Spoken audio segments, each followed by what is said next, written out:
Legal with Sunseri and underwritten by Nico and Sunseri Law Firm. Join us on the Oakland Heart Jewelers Talk and Text line, 504-260-1870, or connect anytime, anywhere on the audio. Doug, remember which one is Michelle's output volume in case we need to turn up? All right, gotcha.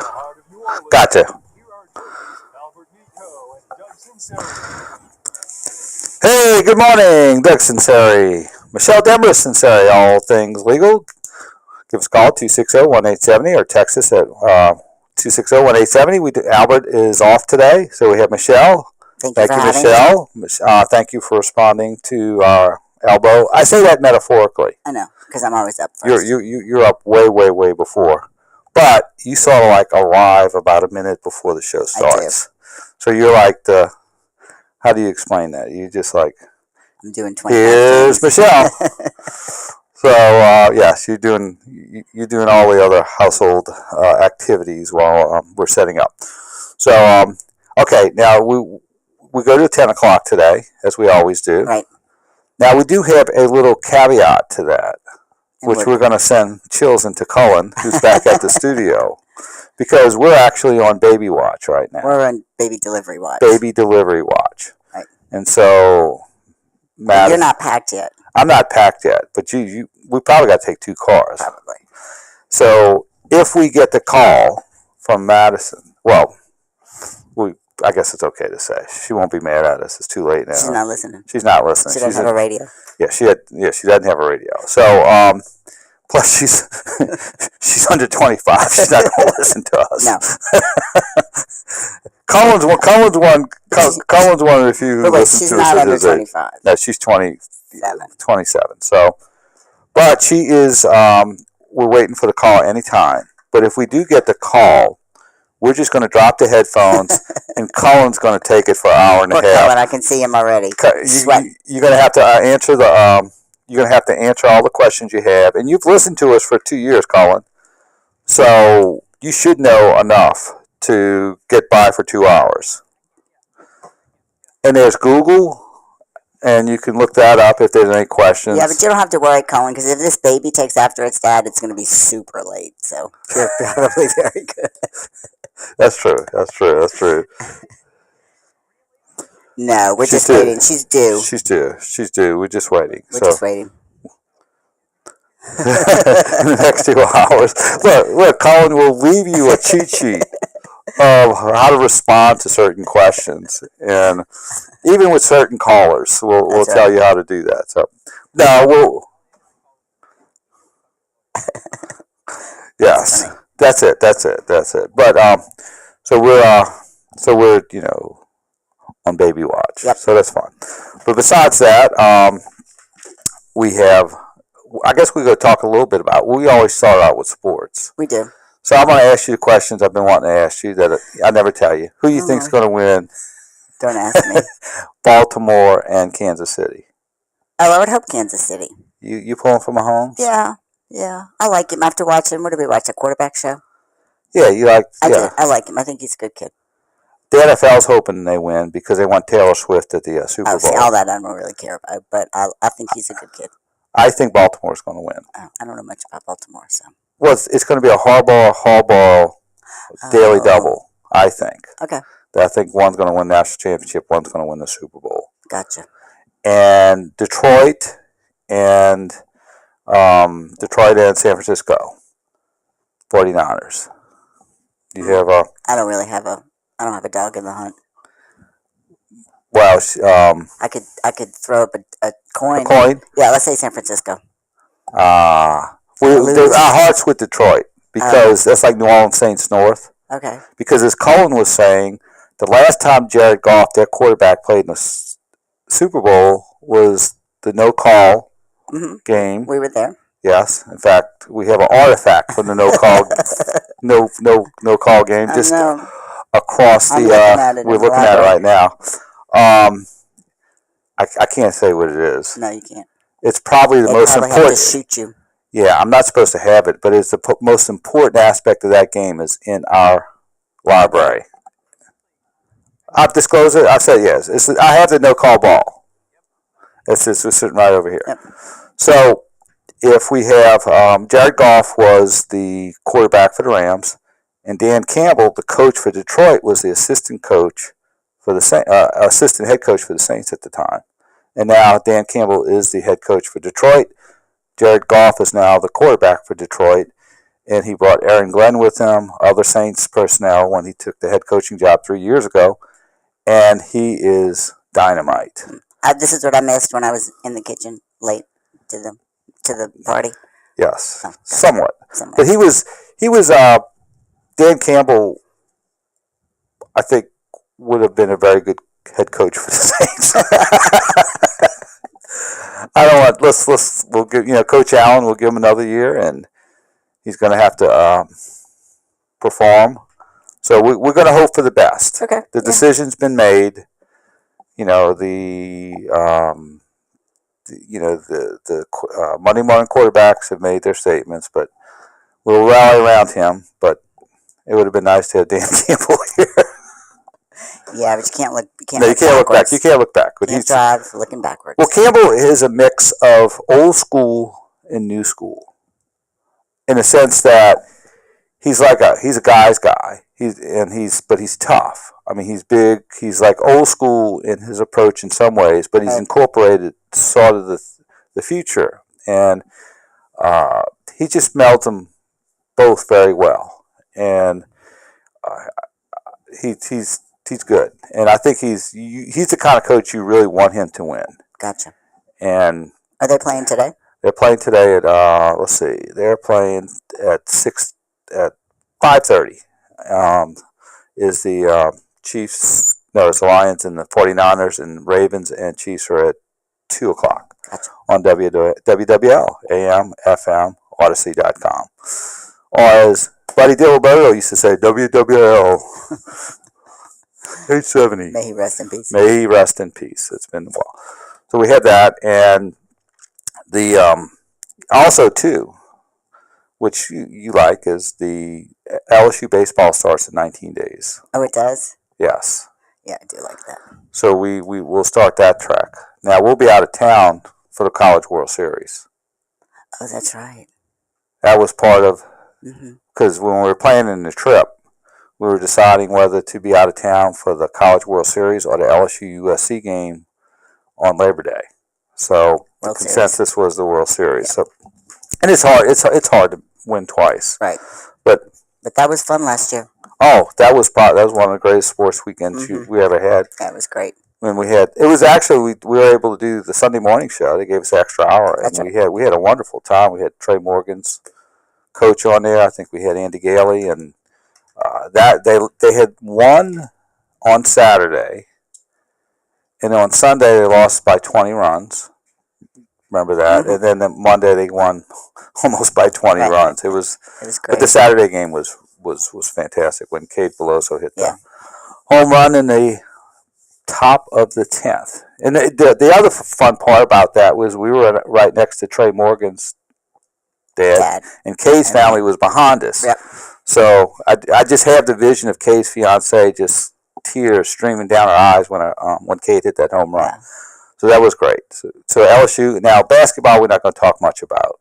Because we watched the women the other night. Well, the women's was great. That was an atmosphere. I have not seen an atmosphere in the PMAC for the LSU South Carolina women's game since Shaq played there. Yeah, it was really good. And they both played their heart out. Right. I mean, absolutely fantastic game. Angel Reese had fouled out with 4 minutes to go, and that's when they sort of slid a little bit, 76-70. But unbelievable. Yeah. And very talented. I think one thing about girls basketball is I think they play a pure form of basketball. Yeah, in other words, because most of it's below the rim. I think now that college basketball and pro basketball has evolved past the 10-foot rim. It's just athletic, played over the rim. Right. And I think when you play that way, some of the fundamentals sort of goes to the wayside because the athleticism is paramount. But when you play below the rim like the women do, you have to be better passers. It's just a different game, and it's for a purist. I think it's more fun to watch. And in both of those, I mean, Kim Mulkey's just, gosh, she's intense, huh? Yeah, she's a fireball. Man, but she does a great job, and just her personality drives that kind of excitement. Right. And they showed before the game they had to turn away thousands of students because they already filled up for that game. Yeah, that was And exciting. because when I was there in '80, I think in '80 it was when LSU went to the Final Four, Dale Brown's first Final Four, and I remember they were undefeated in SEC. They playing Kentucky, and I remember the line to get in was around the PMAC and out toward the football stadium, and that was sort of, I don't want to say normal, but that was the way it was that year, and that scene was sort of replicated last Thursday night when the students were trying to get in. So we had that, and also too, now Mia, our youngest, just said starting baseball. Oh, that's right. The Savannah Bananas are playing at Alex Box in March.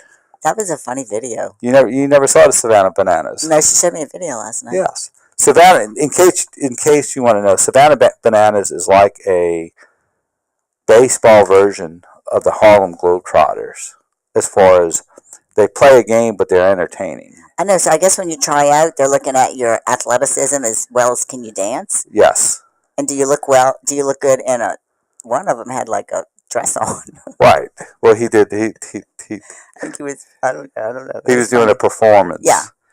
And the umpires danced too. Yeah, the umpire. He was doing some twerking. And they also have a rule that if you hit a foul ball and someone in the stands catches it, you're out. Oh, that's funny.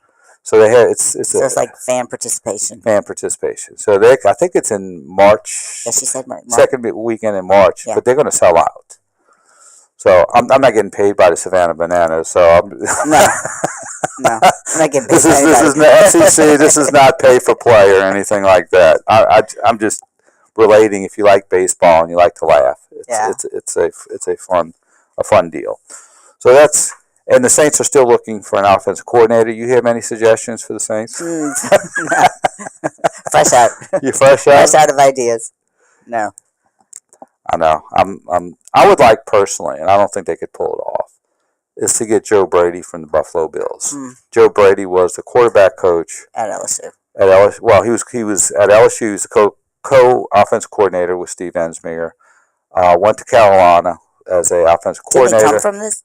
Didn't he come from this? He started out the Saints. He started basically as an intern or as an analyst, and Sean Payton had recommended him to Coach O. Now after he was fired from Carolina. Carolina is just a dumpster fire. They've had 5 head coaches in 5 years, and so he has gone to Buffalo. He was the quarterbacks coach. Ken Dorsey, the offensive coordinator, was fired, and now in the midseason, Joe Brady became offensive coordinator. Did a very good job, and I think he's probably going to stay, but I think he would be my number 1 choice. My number 2 choice would be unpopular by some, would be John Gruden. Oh, yeah. But the only concern I would have, I'm not concerned about the other stuff with him. I think that was just all. I That was thought all he brought just baggage with him. He does, but I think I'd be more concerned about him not coaching because he's 60 years old, and sometimes what worked 20 years ago doesn't work today. But you don't think a 60-year-old can?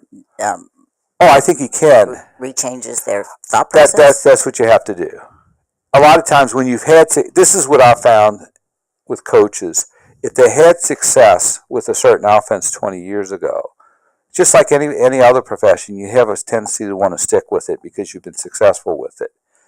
And sometimes the game changes, but the coaches don't change. Oh, we know about that. I mean, that's the practice of law. Yes, that's true. That's true. I mean, we're constantly having to change. Yeah, you innovate. You have to innovate. If you don't innovate, you're gonna get. That's right. It's no different. It's no different than any other profession. I mean, it's no different than any profession that you have to innovate with change society. And so the question would be with Coach Gruden. In my mind, I'm not worried about the other stuff because he was just sort of. I have an opinion on it, which I won't say, but I don't think it's a big deal that everybody made it out to be. But I think it's whether he would innovate and sort of deal with the NFL today as opposed to when he won a Super Bowl almost 15, 20 years ago. Where is he right now? He was a consultant for the Saints last year, but he's been basically lying low and doing his own thing. But I think I personally would like him, but as a second choice. But we'll see. Well, I have to not reluctantly, but you just have to get on board. I mean, it is what it is for the next year, and so you just hope for the best, right. And hope that I hope he is successful, and I hope my biggest hope is that you learn from what happened with the Raiders. You learn from the last 2 years, and I know Coach Parcells, when he was with the Giants, he tried to accommodate a lot of other people when his first year or two, and then he made the decision to say, "Hey, if I'm going to lose my job, I'm going to lose it doing it my way." Do you think that's Allen's problem? He's just trying to accommodate other people. Lee, I think yes. I think to a certain extent, I think he's trying to find his way. Yeah. As far as a head coach is concerned, and I think you always get in trouble if you're trying to make yourself out of what other people want you to be. And that's why I think Coach Campbell's so successful. It's because he knows who he is. He's very comfortable in his skin. He is who he is. He's authentic. Right. That's the thing I could say about Coach. And I think people like Coach Campbell at Detroit because he's a very authentic coach. Yeah, I think being authentic is Yes. important, especially in these times. Yes. Did you get the call yet? Any calls from Madison? No. Okay, so we're going to do the next segment if since we didn't get the call. Colin, you got a half an hour down, and you got a half an hour and a half to sweat, Colin. So let's go to a break. Doug Sunseri, Michelle Demarest, Sunseri, all things legal. We'll be right back after this brief timeout. Got it. Okay.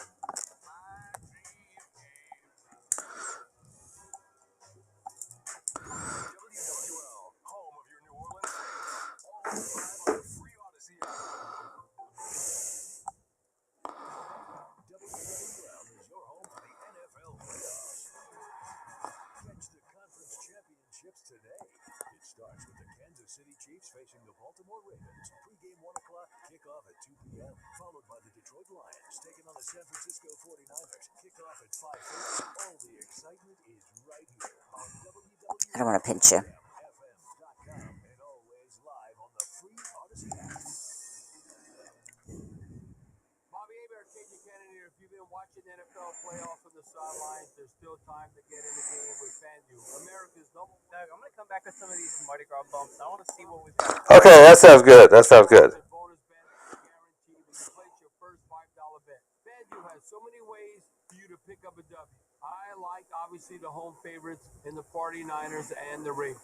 So if you want to follow my picks, go to FanDuel. We didn't mention it, but honestly, I'm not mad that we didn't. Pelicans. Yeah. Ooh, sorry. Yeah. Pretty nice. We just need to start taking Friday nights off. We haven't played well. No, I mean every time we go for prime time. In the last 4 Friday games, we lost by double digits. I know it's like as soon as we go prime time, we sort of fold the. Yes, right. We play the contenders, and we either fall flat or we get crazy. They need some toughness and roughness and. Yeah. It very much is like if we become a contender next year, they'll look back at the moments like yesterday and go like, "That's good. That was a good thing for them." Give us a call today at 9 o'clock. But they have to do something next year for it to do well. Peace of mind. Yeah, I think they need to get some. You see, as tough as Zion is a finesse player, even though he shouldn't be. I mean, he should be dominating that middle. He should be getting 12, 13 rebounds. He should be just clearing people out, and he just doesn't do that. He just doesn't have that in him. He's soft. He's soft. We'll expire this. Contact GoTax Resolution 985-722-10 or GoTaxResolution.com. That's GEAUX TaxResolution.com. Hey, this is Goose. Enjoy super fast connections on all your devices with gig speeds everywhere from Cox. Stream a movie while downloading a dozen more or video chat while the kids are gaming. It's internet built for tomorrow, today. While you're enjoying fiber fast speeds at home, add Cox Mobile and connect to the network with unbeatable 5G reliability on the go. It's a powerful combination that gives you additional savings too. Learn more at Cox.com. If you're like most people in New Orleans, when you give a gift, you want it to be something that will be remembered, cherished for a lifetime. Down here, gifts are a chance to not only make someone happy, but to create memories. For so many of us, the gifts that truly mean something have come from Open Heart Jewelers. Give a gift that will be treasured for years to come. A gift of handcrafted jewelry from Open Heart. There's a great work of art in every box from Open Heart. Come see us on Demarest. Your phone carriers make you sign contracts with rigid data plans. How did she get in? Hey, how did she get in here? Huh? How did Who? Tallulah get in here? Oh, she's been in here. Oh, Sitting on my bag. We do have a caller, Monroe from Kenner, calling about some insurance. Gotcha. Love our phone. No, we haven't got any text messages. Yeah, it says there. We can go wherever we want. Gotcha. I don't know if you guys have like things on the docket. Yeah, we do. We do. We have a little, believe it or not, we do. believe it or not, I'm in the dark. No, I'll tell. So I believe it, but No, we did a little bit. I did a little.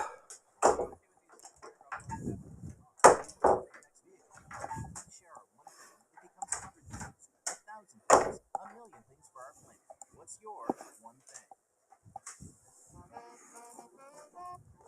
Now, for all things legal, by Nico and Sunseri Law Firm.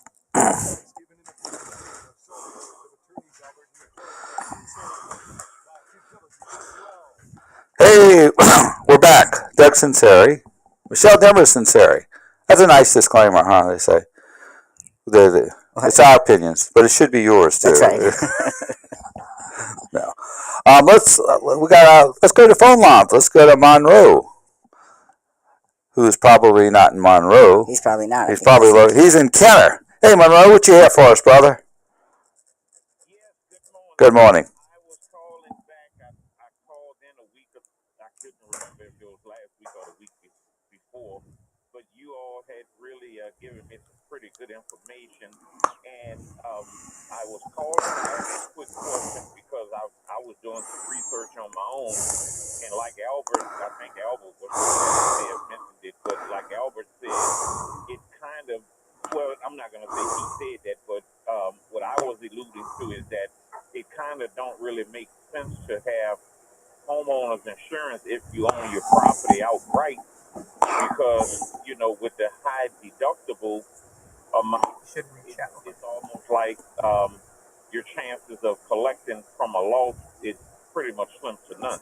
So basically the question that I was calling is he had mentioned some other types of insurances that you may want to consider if you're in that position. I think it was like a fire and liability insurance only. Yeah. Can you elaborate on that? Yeah. Right. You can get insurance that is that excludes wind and hail. It's just basically fire insurance. It would cover for fire and limited circumstances, but not necessarily for wind and hail. And you'd have to specifically request your insurance agent saying, "Hey, I want a more inexpensive type of insurance. I don't want it to. I want it to just cover fire, but not wind and hail." And there are those type of policies. And you just tell them, and they will quote. What they'll do is they'll quote you one policy that has wind and hail, which would cover hurricanes with a storm deductible, and they'll quote you one that doesn't have that particular coverage just for fire. And I would say, it would probably be about a third or fourth of the cost of the wind and hail coverage. So I think your best way would be to go to an independent agent. Like for example, I'll give a recommendation because they do advertise on WWL, like Egan Insurance Agency, because they have a lot of different insurance companies. But there's there's a lot of good advertisers on WWL who do a great job. But you go to an independent insurance agent and tell them that you want this type of coverage. Now, with the understanding that if you have a hurricane and you have a big loss, it's not going to cover that. In fact, we've had a few cases where homeowners and businesses asked for insurance coverage and they found out it was only for fire, and there was an issue as to whether the insurance agent disclosed that uh, in the manner that it was legally understood by the homeowner or the business owner. So you can go to an independent agent and you can sort of craft your insurance according to your needs. And the less coverage you have, the less premium you have to pay. But and I think I pretty much really got that real good. You say exclude wind and hail, so basically, like you just mentioned, if you do have any roof damage, which most people normally have, roof damage or sheetrock damage, none of that will be covered. Right, that's right. Right, that's exactly right. And that's exactly right. Will your mortgage company let you?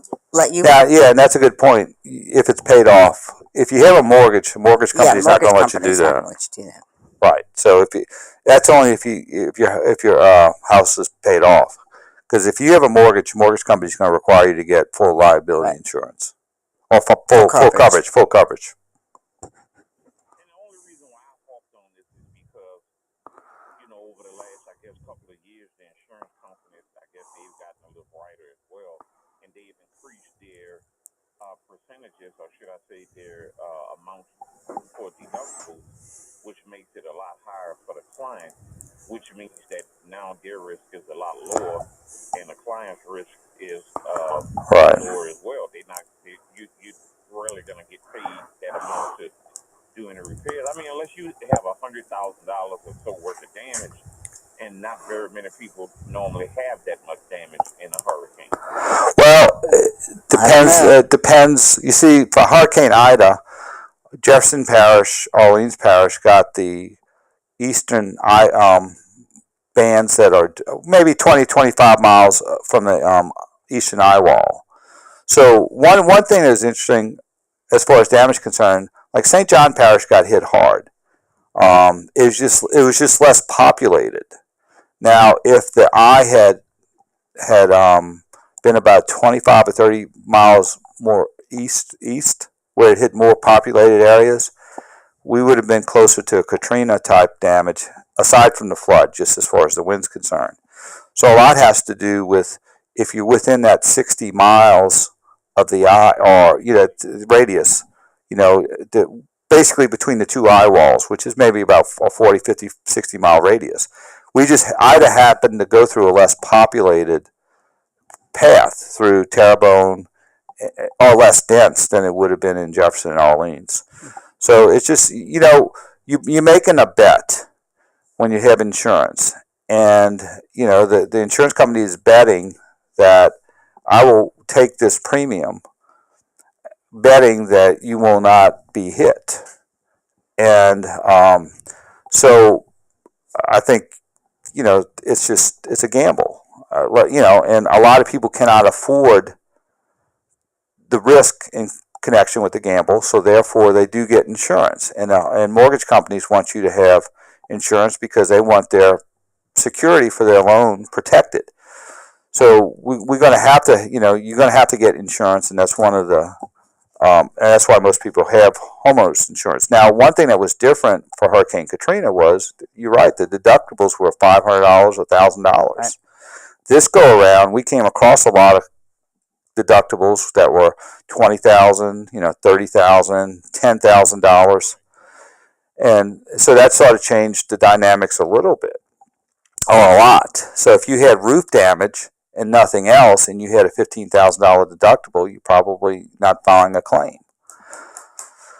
So so it's and that means that you're coming out of pocket right, on right, their platform. So, right. but anyway, really, really good information. I got it, and I really, really appreciate it. And y'all have a good weekend. All right, Monroe. Have a good weekend. Thanks for the call.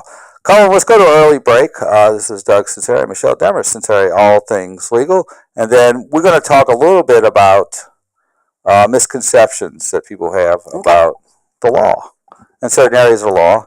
And this song is dedicated to my mother-in-law, Sharon. Oh, is that what this is? Mother, yeah, Mother-in-law? Ernie Cato. But if she listens to the lyrics, she might not appreciate it that much. I'm sure she knows the lyrics. So we'll be right back in about 3 minutes.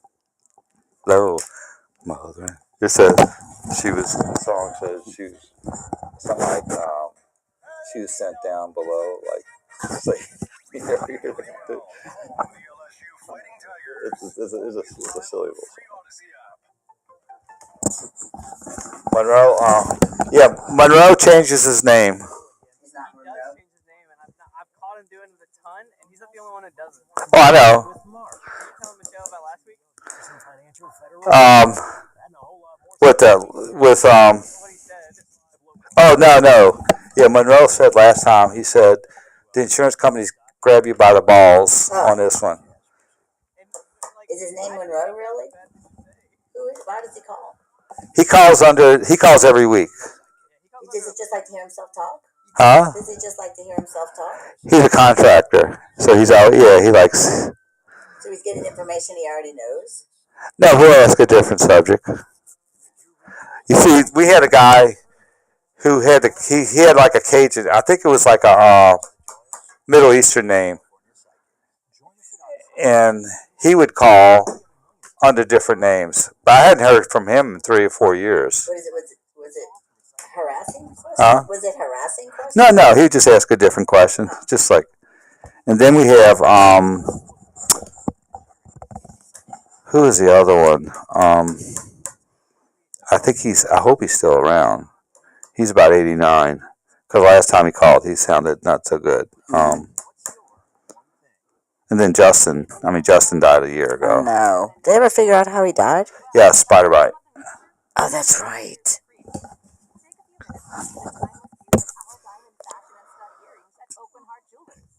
Listen to this review from Vicky. I am one extremely happy customer. I never felt such warm, true, considerate, caring, and excellent customer service as I did today. They made me feel comfortable, and not once did they know how much I was spending. It was because they cared about my wants and what I was trying to accomplish. Thanks, Vicky. We value our customers' experience. Natural diamond earrings from Oakland Heart. What misconceptions are we covering? Diamond is personally chosen by a member of Oakland Heart. What misconceptions are we covering? Well, it's sort of like misconceptions about what people think is true about certain areas of the law that's not correct. Like, they'll come in and say, want to do certain type of legal activities on a assumption that's not true.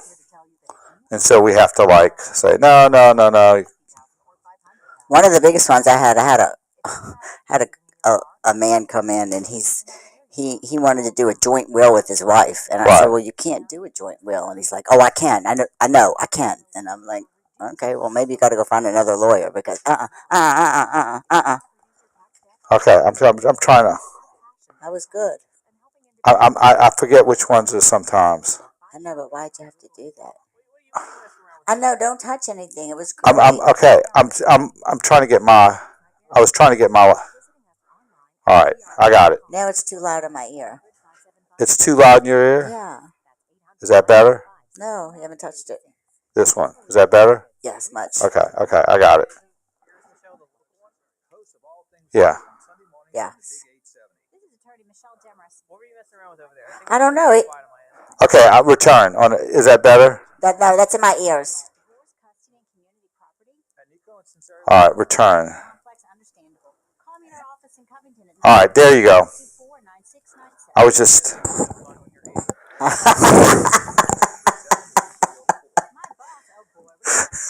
We need to mark those. they are marked local return and input. We know we need to put Michelle, Doug, in. No, this is out. Michelle. I know. Don't I know. touch. All right, we're good. All right, let's see. Is insanely affordable and will come to you.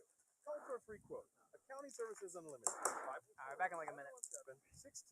717-6253. That's 717-6253. ASU. You just like to just to play with those little No, knobs. I was trying to get the right. Trying to get the right what?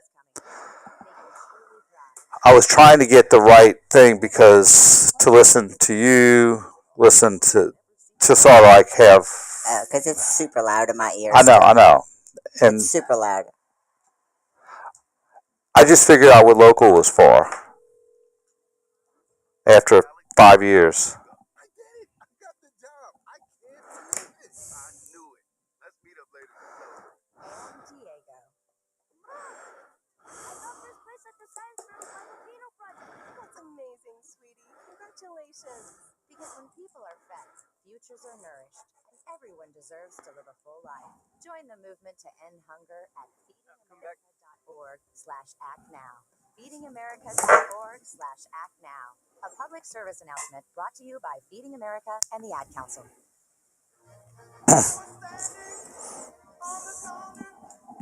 All things legal with Doug Sunseri and Albert Nico on WWL, an Oakland station. Connect now on the Oakland Heart Jewelers Talk and Text line, 504-260-1870.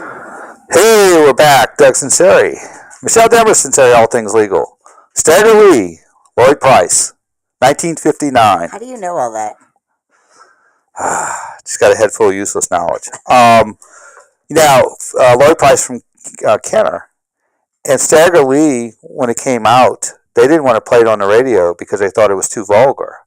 That song that That song is because it was about a ballroom fight. Oh, yeah. And they thought it was too violent. Huh.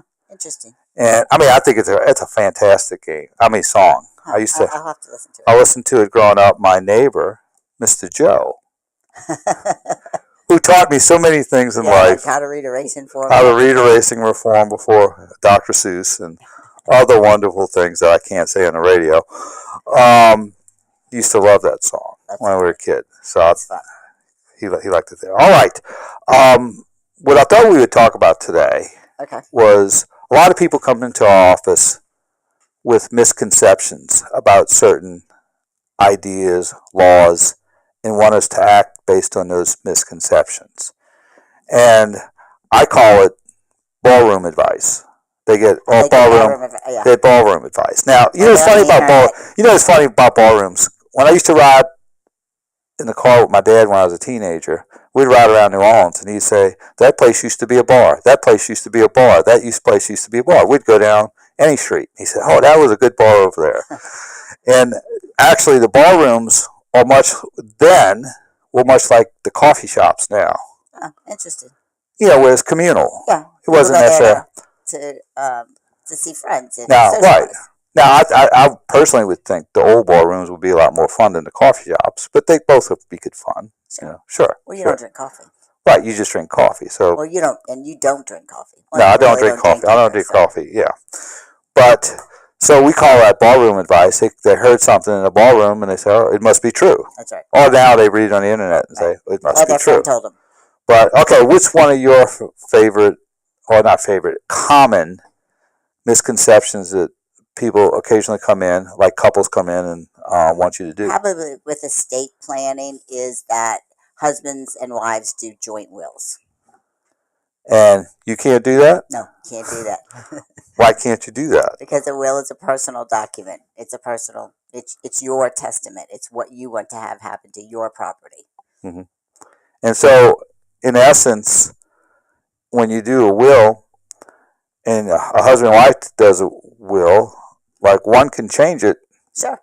And the other one doesn't really have any real say-so about it, the other spouse. Right, and you technically don't even have to show your spouse. Share it with your spouse or show your spouse. Now, if that's the case, you might be in my office for a different reason. Right. It's good to do it together. It is. Because two wills, to have them coordinated. Right. Because if they're not coordinated, it could pose some problems. Okay. So, but you can't just have one document that has two people in a will, and this is how it's going to happen. No. And another misconception, kind of that goes hand in hand with that, is once somebody draws up a will, they can't change it. So sometimes I'll have a husband and wife, and they'll say, "Okay, well, I'm going to leave everything to her," and then and then they'll do reciprocal, and then thinking that the last surviving spouse can't change their will.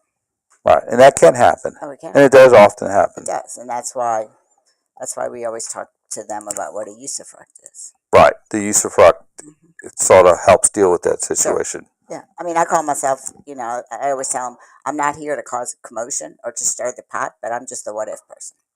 Right, you have to ask a lot of what if questions, because some of the questions that you have for the what if is things you probably don't want to think about. Right.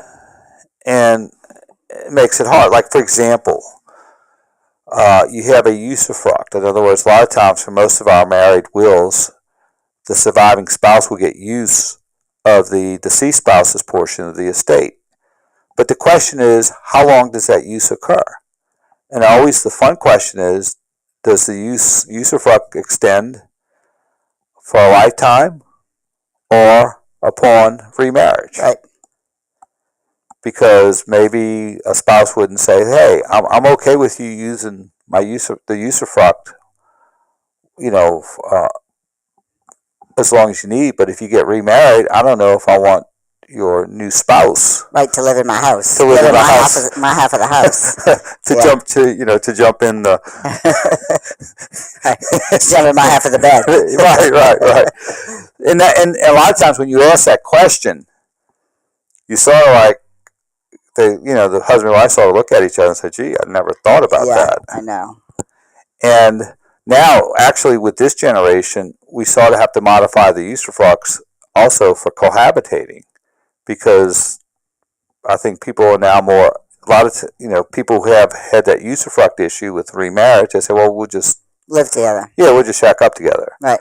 Now we put now you have to discuss whether you would want to put a provision saying that the usufruct would terminate if you permanently cohabitate with someone of the opposite sex. Yeah, and then in you a have to romantic define relationship. what permanent means. Right. So Oh yeah, it's interesting. So, but you have now, if you wanted to have both the husband and wife in a situation sort of have zero deviation, you could do a trust. You could.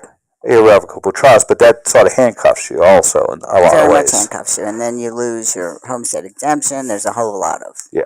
So it's a lot. It's sort of it's trade-offs, because people often want the perfect estate plan, and I say this sort of in a tongue-in-cheek, but I said I can't do the perfect estate plan for you unless I knew when you were going to die. Right. Because some estate plans might be good for the short term, but not the long term, or vice versa. Right. And you can also craft what you think is the best plan, and something happens, or you have an heir that contests it, or we were talking about this morning. I've got a couple of contested wills right now, litigation going on, that cost so much money, and if the drafter of the will had put in a contestability clause, some of that would go away. Because the contestability clause says if you contest the will, then you lose. Yeah, you your don't portion. take, or take. whatever the testator wants. I mean, you can craft your own contestability clause, but it usually will make a heir who's subject to want to cause commotion to sit back and think. Well, you say pigs get fat, hogs get slaughtered. Yep.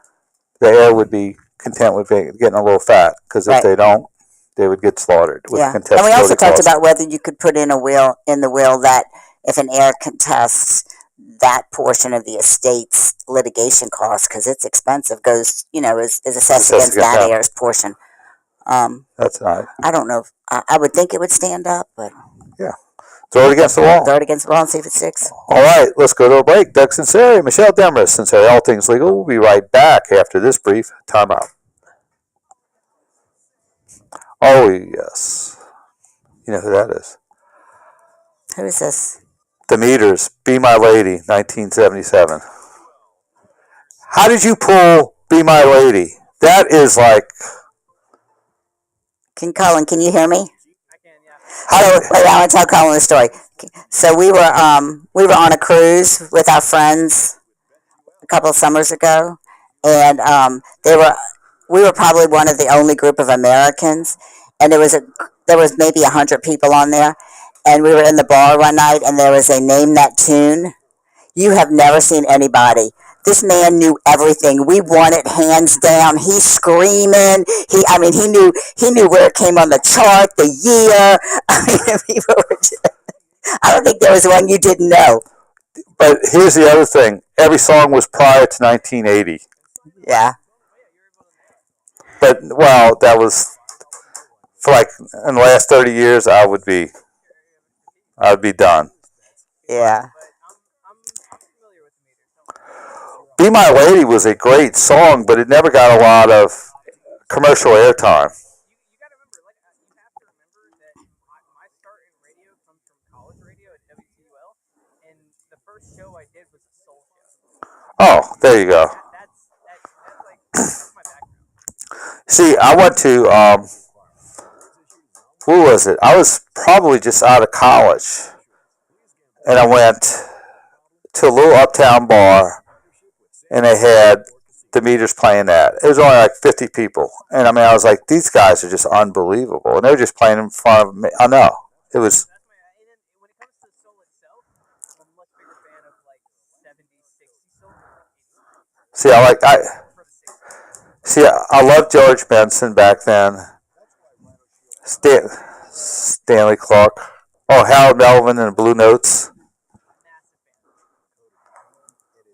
I like the old school.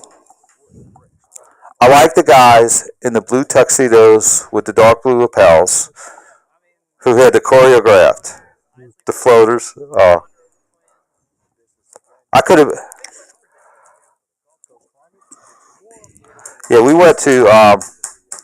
when we were at the Patriots, I went to one of the games I had players up there with the lead singer from the group who sang Burn, Baby Burn. What group is that? Was it Tavares or was it, you remember that one? Baby Burn? Yeah. The Tramps. That's right, the Tramps. He was from, Did you look that up, Colin, or that was in your brain? Okay, because I was going to pull my phone out. I was like, dang, he's quick.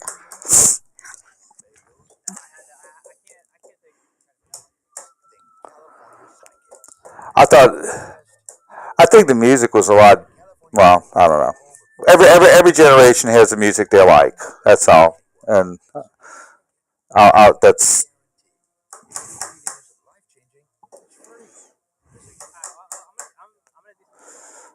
You do disco. Well, you could do as much as this.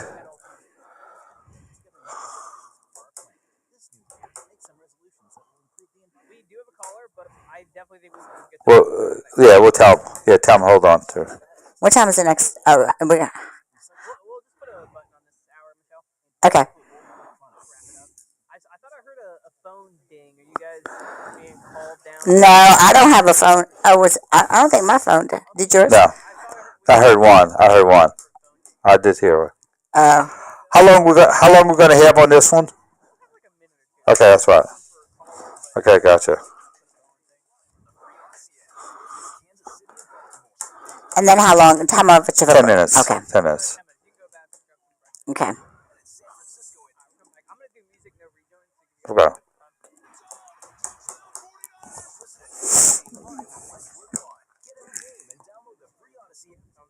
Yeah.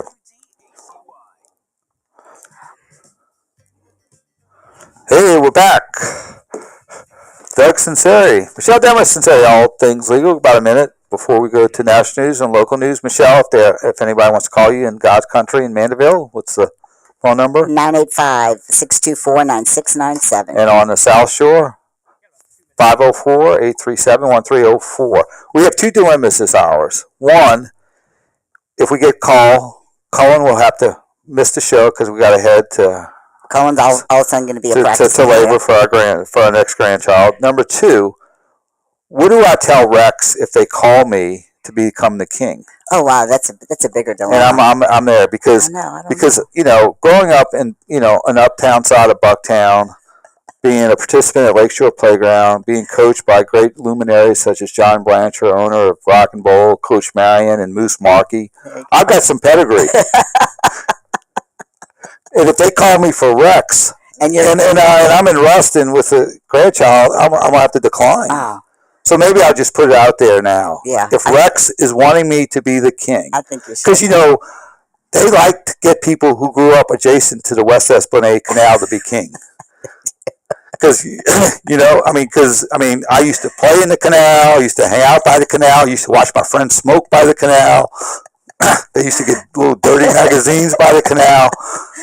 That's the kind of people they look for to become Rex. And that's the kind of pedigree. I'm sorry you're going to miss it this year. That's right. So if you Rex people, if you want like royalty from the West Esplanade Canal to be king, this year's not the year. So there you go. All right, let's go to hour number two. We'll go to hour number two. We're going to national news, local news. We'll be back in about 10 minutes, and we'll talk about more misconceptions about the law that we can maybe straighten out for our listeners. So we'll see you in about 10 minutes. Right. Thanks.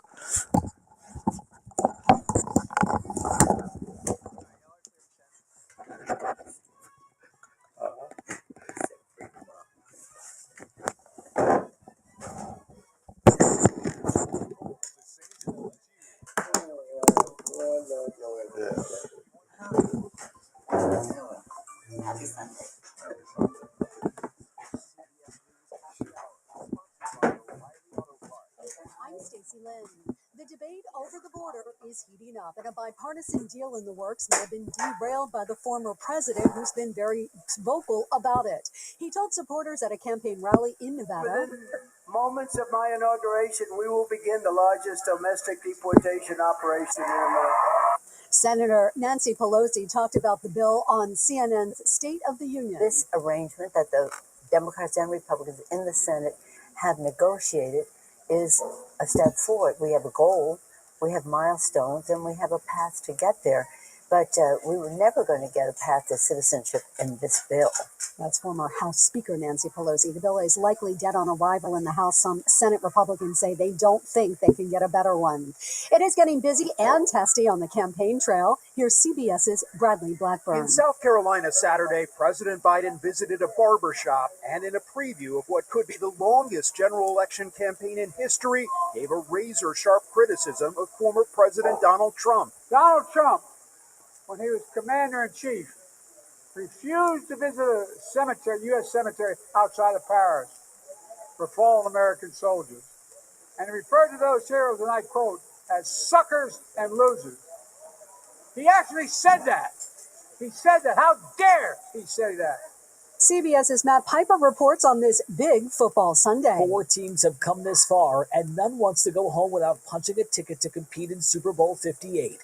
The AFC Championship game starts things off at 3 p.m. Eastern between the Kansas City Chiefs and Baltimore Ravens. That game's on CBS. Then at 6:30 Eastern on Fox, the Detroit Lions versus the San Francisco 49ers. It's the Lions' first appearance in the NFC Championships since 1992. Now to the worsening humanitarian crisis in Gaza and the continuing protests at border crossings to keep aid out. I'm here because I don't believe that anybody in Gaza should be getting our humanitarian aid. This is a war going on here, and my brothers are fighting out there, and this is just prolonging the war. The world's biggest cruise ship set sail yesterday. CBS Philadelphia's Aziza Shuler with details on the new icon of the seas. From bow to stern, the ship measures nearly 1,200 feet. And to put that in perspective, the Empire State Building, not counting the spire, is 1,250 feet tall. There are more than 40 places to dine and also operating the largest cruise ship on skating. CBS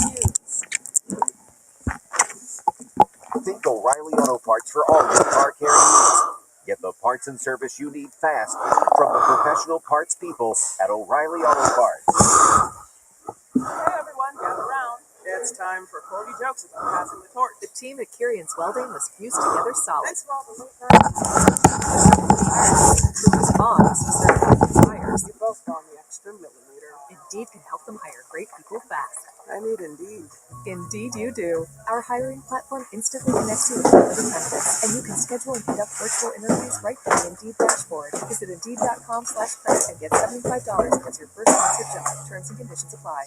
This year, wouldn't it be great to stop dealing with thin, brittle, shedding hair and instead have the thick, healthy, gorgeous hair you've always wanted? Well, now you can by using Hair Volume from New Nordic. Hair Volume is the all-natural solution trusted by millions. I think what I just texted you is what you is what you're constantly referring to. CVS or online at Amazon.com or NewNordicUSA.com. Go to NewNordicUSA.com, Amazon, or ask for Hair Volume at your local Walgreens or CVS. WWL First News, I'm Ian Ozan on your official weather station, WWL. We'll have some clouds lingering early on your Sunday, but we'll stay dry and a bit chilly today. We'll be a little breezy too at times. Our high temperatures this afternoon will only reach the upper 50s. Tonight, we'll see mostly clear skies. We'll be getting colder with low temperatures in the 40s tomorrow morning. WWL TV meteorologist Alexa Trischler has a full look at the forecast coming up in a moment. The NOPD is investigating two Saturday homicides, one in Gentilly and one in New Orleans East. In both cases, police found victims dead at the scene of gunshot wounds. So far, no arrests. New Orleans police are searching for the person who broke into a local bakery and stole king cakes. It happened at Bittersweet Confections on Magazine Street in downtown New Orleans this past week. According to our partners at NOLA.com, the burglar also got away with a case of Tito's vodka and some cash. Mardi Gras parades roll throughout the metro area today. At 1 o'clock, the crew of Nefertiti rolls in New Orleans East. In Slidell will be the crew of Entheo parading. And in Pearl River, the crew of Pearl River Lions Club will take the streets. Then at 4:30 today, the T-Rex parade marches through the Marinade. Time for sports. Here's WWL's Charlie Long. This WWL Sports Update is brought to you by People's Health. With Super Bowl 58 right around the corner, we've got 2 games left to decide the contestants. It's Conference Championship Sunday. The 4 best teams in the NFL battle with a spot in the big game on the line. First in the AFC Championship game, Lamar Jackson and the top-seeded Baltimore Ravens host Patrick Mahomes and the 3-seeded Kansas City Chiefs this afternoon at 2 o'clock. And then at 5:30 p.m., the San Francisco 49ers welcome the Detroit Lions to town for the NFC Championship game. Mark Schlereth, an Odyssey NFL insider, said he expects a bounce-back performance of the 49ers' strong defense after a rough showing in the divisional round against Green Bay. The Green Bay Packers wide receivers blocked the edge, knocked around defensive ends. They captured the perimeter of the defense. Their D-line played soft. They were below average, and that's not how I've watched them play all season long. So I think that actually will work out in the benefit of the Niners because that to me was the most embarrassing work they've put on tape in quite some time. And that's a proud unit with really good players. About 3 minutes. 3.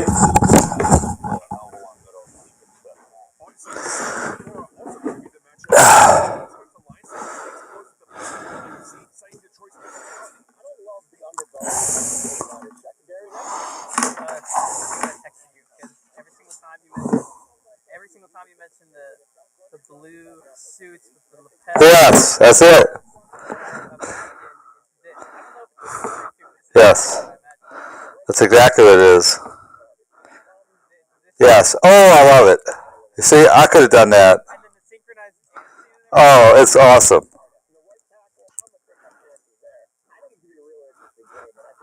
I love it.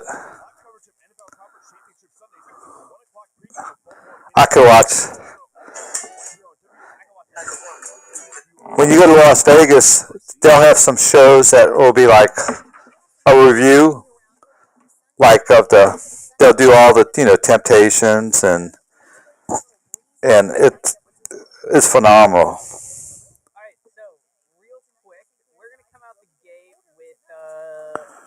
Kim, if we want to come out the gate, we can Kim from Baton Rouge. They are wondering about the IRA. Okay, so they have a disabled dog and they want to leave some IRA or some other thing as well. He didn't have some IRA, so. It feels like the temperature dropped outside, huh? But because she's disabled, he's for like something Special. handle it for her, like Yeah. Okay. No, that's a good question. That's a great question. Yeah. Yes, I saw all of them. Because we don't talk about what Albert wants to talk about. No.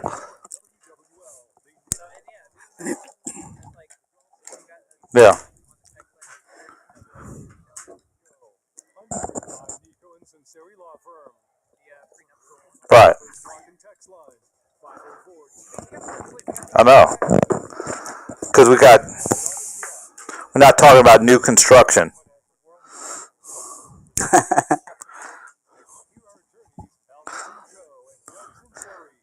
Hey, we're back. Hour number 2. Doug Sunseri, Michelle Demarest Sunseri, all things legal. Give us a call, 260-1870, or text us at the Oakland Heart Talk and Text line, 260-1870. I tell you what, we're full. So let's go to the phone. Let's go. We got texts and phone calls. Okay. Let's get to work. Let's go. All right, let's go to Kim in Baton Rouge, the home of the great LSU Tigers, and Kim Mulkey and Brian Kelly. Hey, Kim, what do you have for us?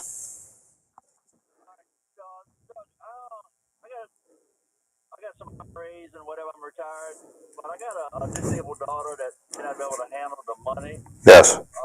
aspect of it. And I actually thought my son would be able to do it, but I've got questions about that. So I was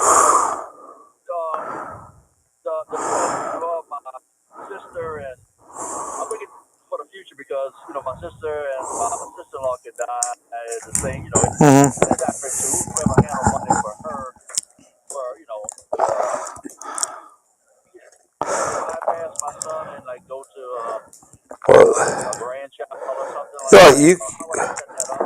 well, look, this is a multi-dimensional question. Very multi-dimensional. The first thing is your daughter on government services, SSI, or no, she's not. She doesn't have that. Yeah. Okay, because if you wanted to, She actually works. okay, I got you. Because if you want to maintain eligibility for government benefits, you'd have to do a special needs trust. You'd have to actually do something very complicated called the IRA Special Needs Trust in order for her to maintain government benefits if that's an issue. If it's not an issue, you could do an IRA trust, but you could pick whoever you want as a trustee.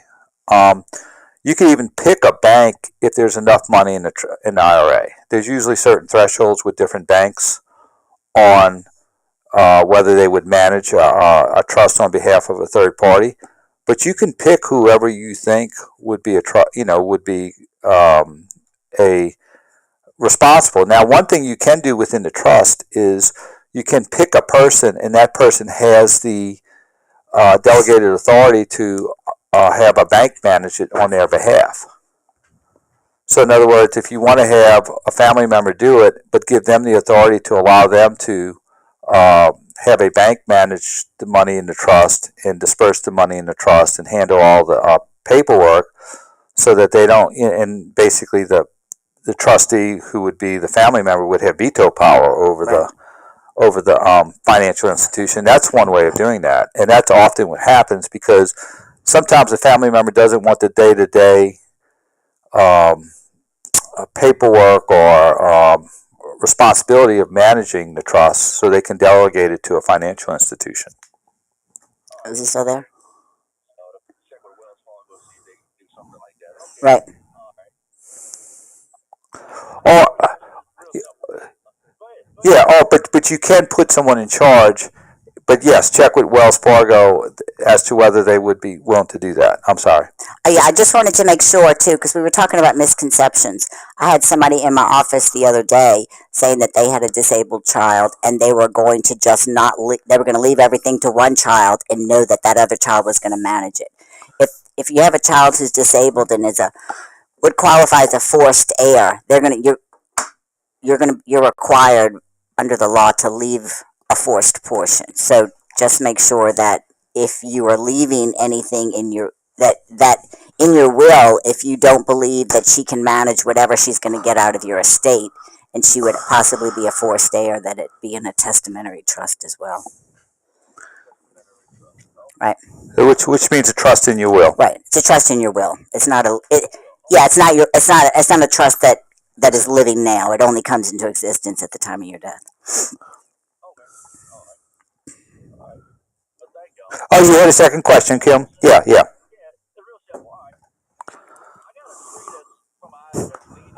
Mm-hmm.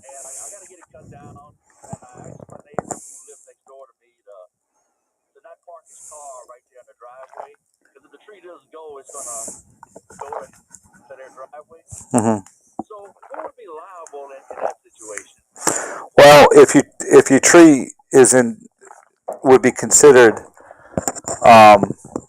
in a defective condition, or that you're aware that it's in a condition that it would pose a danger to to other property, you would have a duty to cut it.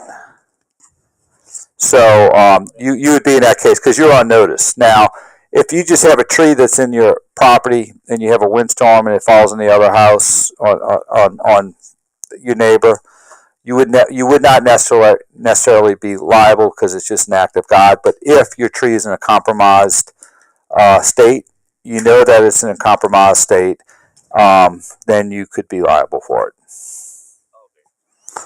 All right. Thanks for the call. All right, let's go to the text line. We got several texts. Let's see. This is one for you, Michelle. Can you? Well, it says you guys, but you're not a guy. Oh. Obviously, I can attest to that. Can you talk about the pros and cons of a prenuptial agreement? Are prenups the same in every state, and does a prenup in one state carry over to all others? That was some good questions there. That's a good question. Well, the pros and cons of a prenup. There's. I can tell you the cons. Yeah. I love you with all my heart, but please sign this prenuptial agreement. That's right. So when we get divorced. Yeah, that's a con. I think it depends on what your goal is. I really can't say list of pros and cons. Because even if you have a prenup and you're in separate property and you buy co-owned property, you still have to go through the partition process in the event of a divorce, unless you just don't ever buy anything together. So I guess the pro is if you want to be in a marriage in the state of Louisiana and you don't want to be under the legal regime of community property, which means from the minute you say I do to the minute you either file for divorce or somebody dies, every dime you earn, 5 cents goes to the other spouse, and every debt you incurred is owned by is owned by both of you all, with some exceptions. If you don't want to be under that regime, then a pro would be to be under a separate property regime. And that just means what's yours is yours and what's hers is hers, and may never two cross.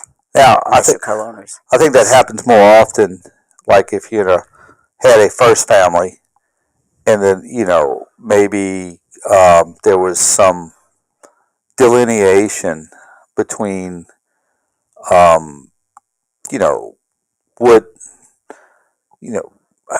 how can I say, you want to, like some of the I guess funds might have been from the first spouse. Well, I guess what I think happens is people don't know what the law is. So the law in Louisiana is if I get married and I have an IRA, the money that I'm bringing into the marriage with that IRA stays mine. Right. If I add to it, then after I say I do, that portion. So you can have a mixed asset. But in Louisiana, your separate property remains your separate property. The fruits that grow from it become community. Right. And that's what you can carve that out with a prenup. So a prenup can either have you totally opt out of community, or it can have you opt out of certain parts of community property law. And does it carry over to every state? Yes. I've never tried a case in another state dealing with a Louisiana prenup, so I can't answer that question. So, but the advice would be is if you move to another state, I would go get advice. It's like what people don't know here is if you move from an equity state or a state that doesn't have community property laws, if you don't do anything within a year of moving here, you are under Louisiana community property regime. Okay. Next question for you. This has got a little tax in it, but we can handle it. My mom passed in July 2022. How would you recommend I best determine the cost basis of the home in July 2022? I'm trying to sell the home and now and determine if there's a gain for tax reasons. Thanks, Mark. The appraisers we use, I mean, this happens a lot, can go back and give me the value of a property in a certain year. I can even go back. I've asked them to give me rental reimbursement values for 4 and 5 years past. Yes. So appraisers can do that. Now we'll do a little lesson on stepped up cost basis. Okay. Okay. No, it's simple. I'm gonna make a very extreme example to illustrate the point. Mom and Dad buy a house in 1960 for $100,000. Okay. Mom and Dad pass, and the house is now worth $1 million. Okay. Okay. And then it goes in succession, and the children sell it for $1.1 million. What is the cost basis? $1 million. $1 million, because it's not based on what Mom and Dad bought it for. The cost basis is based on the value at the time of death. At the time of death. So, like for example, let's do this for stock. Mom and Dad bought $10,000 worth of stock in 1970. Okay.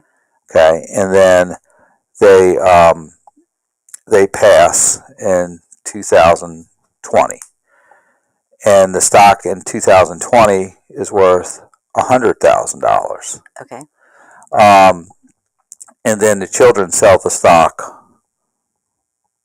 a year later for $150,000. What would be the cost basis? 100.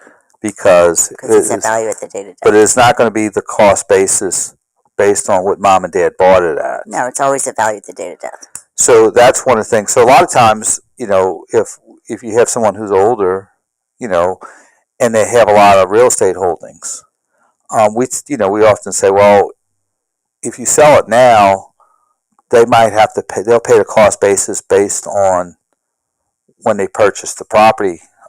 Right. But if you wait till they pass, then you will have a higher cost basis, and you'll be able to sell the property without paying as much. Right, and that can also intertwine and get intermingled in all the Medicaid planning too. All that. Because what people don't understand is I've had people come talk to me about Medicaid planning, and they're like, "Well, listen, so we're so ready. We just sold Mom and Dad's house." Yeah. Now we don't even need to talk about planning. Right, because now I'll give you the best illustration I could give on radio, because usually when we do a consult on Medicaid planning, I look like John Madden with my chalkboard, and I'll start drawing on the whiteboard, and it makes it easier to understand. So I'm going to give the 2-minute explanation. Basically, people are concerned about what can I do for my parents if they have long-term, like dementia, they need long-term care and they run out of money, or how can I plan so that they would have long-term care paid by Medicaid? And the short version is if you have $2,000 more in cash or equities or IRAs, you won't be eligible. But there's certain assets that aren't countable for Medicaid, what they call as non-countable assets. The equity in your house, your car, and your stuff, your furniture and that sort of thing. So someone could have a $3,000 and no house, and they would not be Medicaid eligible for long-term care.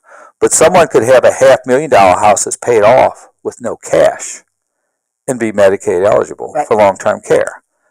Now, what people sometimes do, and this is one of the misconceptions we'll talk about, is they'll say, we want to sell our house so that Medicaid can't get it. Well, if you have, let's say, this is just a hypothetical, if a person owns a house that's paid off as $200,000, and they have less than $2,000 cash regularly, they're Medicaid eligible. Right.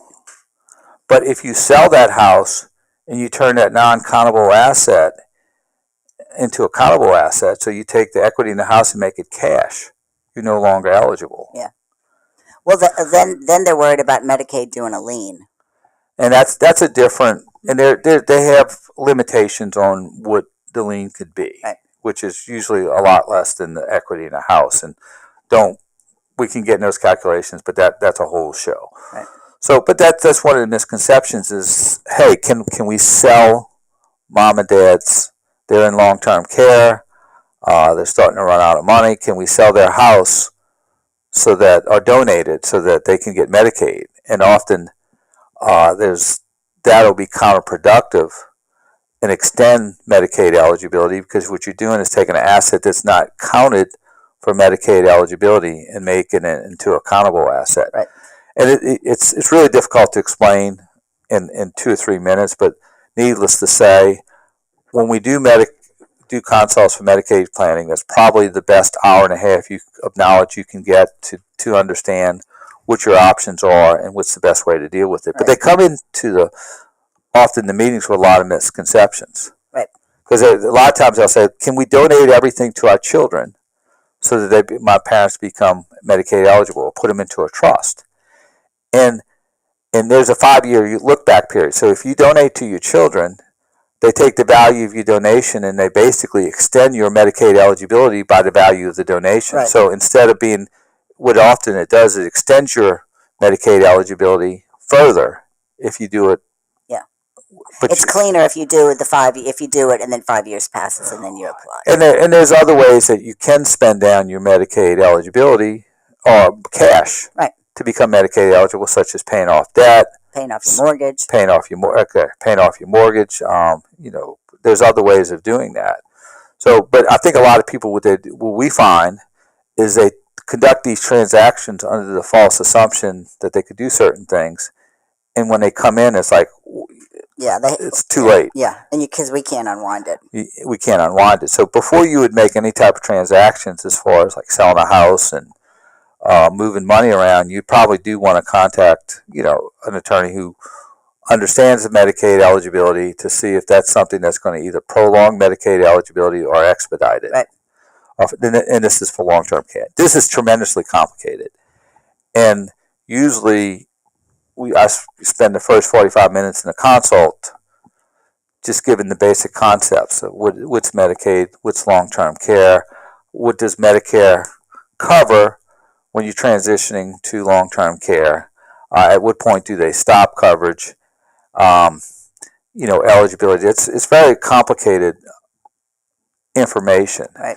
And I mean, I think what we try to do is make the complex understandable. We try to break it down in a way that where people can, say, okay, I understand it.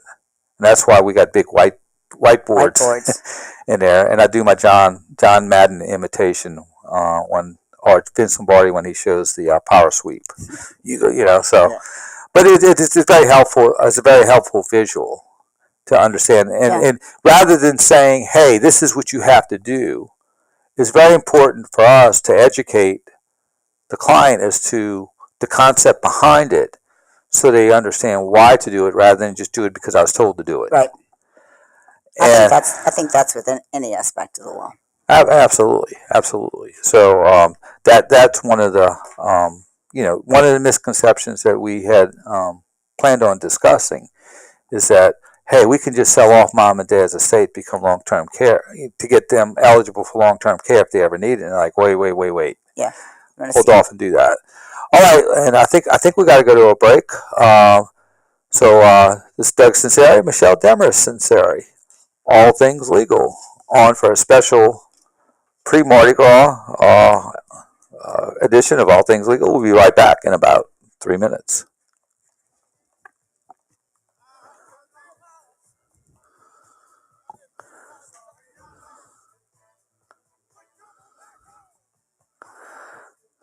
All right. Here's another one. That's a good one. You have to contact them. Yeah. I'm going to ask that to you.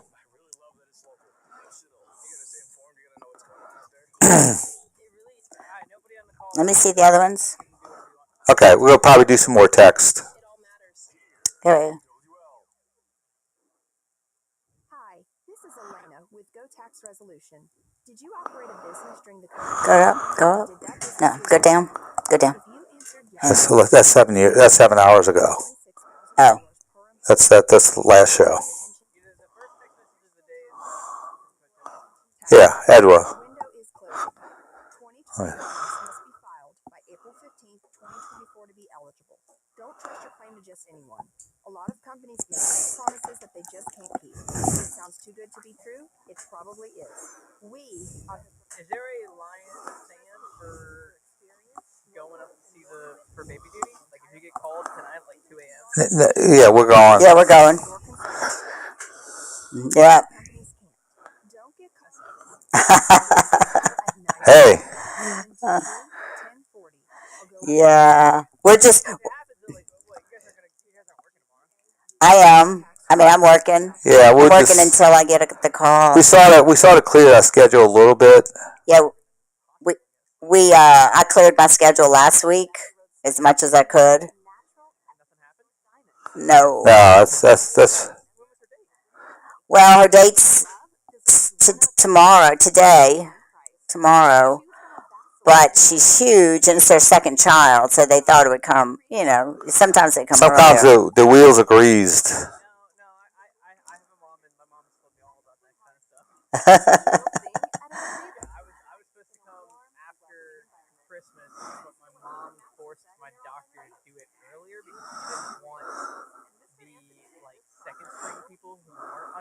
Yeah. Yeah. Well, her first child came 30 days early. We found out Yeah. we were on a plane to Mexico when we found out. We just boarded. No, we couldn't get back on the plane. We were stuck there for 4 days. Yeah, we had to Yeah, we missed the whole thing. Yeah. Come on. Yes. Yeah. Well, yeah. It's my biological child. Yeah. Yes. Yeah, we have we got 2 so far. Katie was from. It's complicated, but yeah, this will be our 3rd. Yeah. Because Katie. From our daughters. Yeah, from my daughters.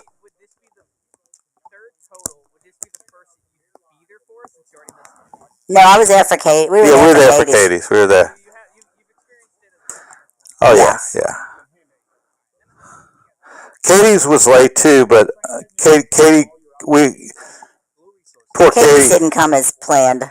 Yeah, poor Katie. Everybody's just looking at her like, when are you going to have this child? At the hospital. So. And she wound up having a C-section. Yeah. Every birth has its own story. Yep.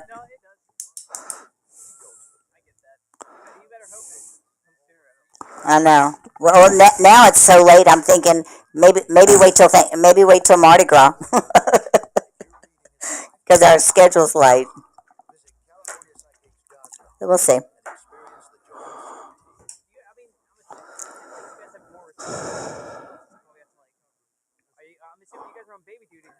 We're watching the little one.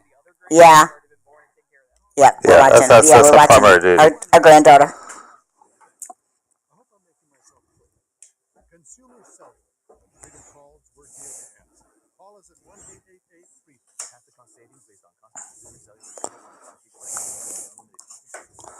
Oh. Yes. Okay.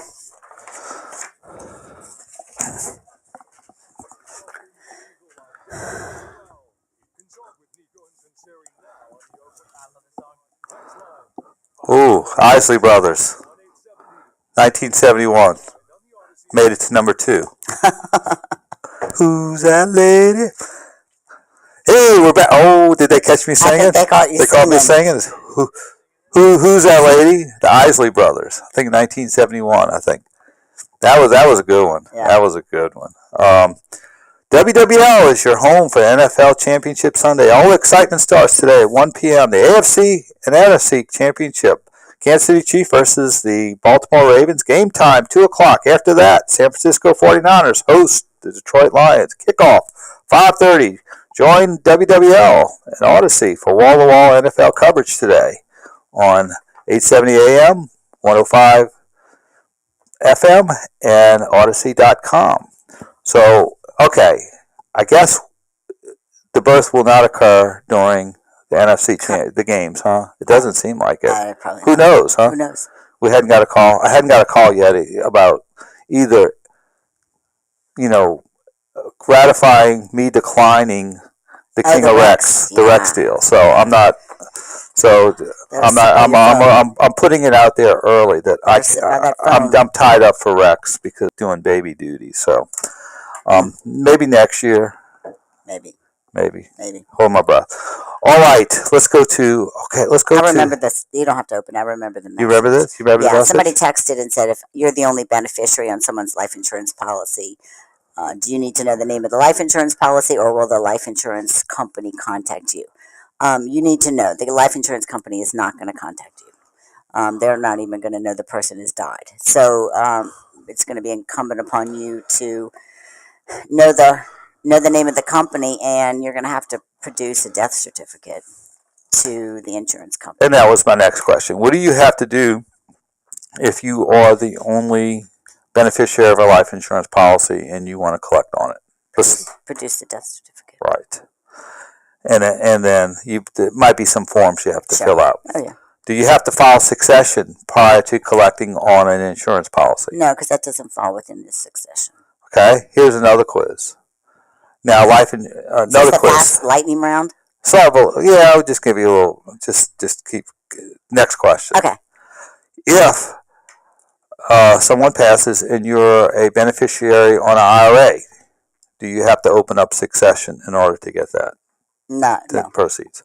All right. If someone is a beneficiary of an IRA, what is the suggested method for accessing that money? Should you just take it all out, or should you get your own IRA and roll it into it? It rolls into a death benefit IRA, but I think it used to be that you would just take the required minimum distribution based upon your life, not their life. But now it is 10 years. So now you have to withdraw all the money within a 10-year period. So you're going to probably have tax consequences. So again, you're always going to have tax consequences, but bigger tax consequences. Right. So if someone leaves you as a beneficiary in an IRA, and that person passes, and you have those proceeds rolled into your own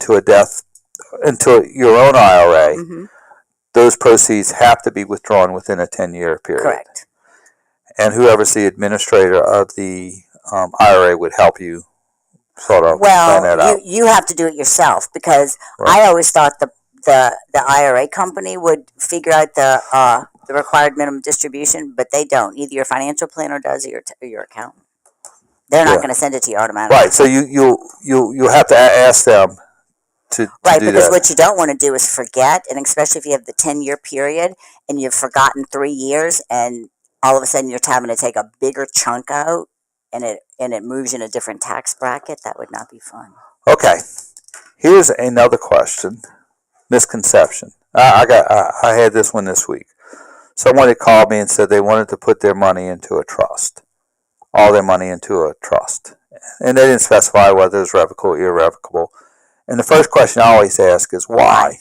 Why do you want to do it? And they said, in order to save federal death taxes. Did you ask them how much money they had? They didn't own a football team. Oh, that's what I always say. You own a football team. So can you save? Well, first of all, what is the federal death taxes? Per person, 13.9, I think. 13.6 million. 13.6, and then like 22 point something. 13.6 million. I know, and then 22 point something for. Yeah, 27.2 million per couple. So, first of all, 99.9% of the population doesn't have a federal death tax problem. Right. I think even Albert doesn't have that problem. Oh, poor Albert. Poor Albert. And so the second part is,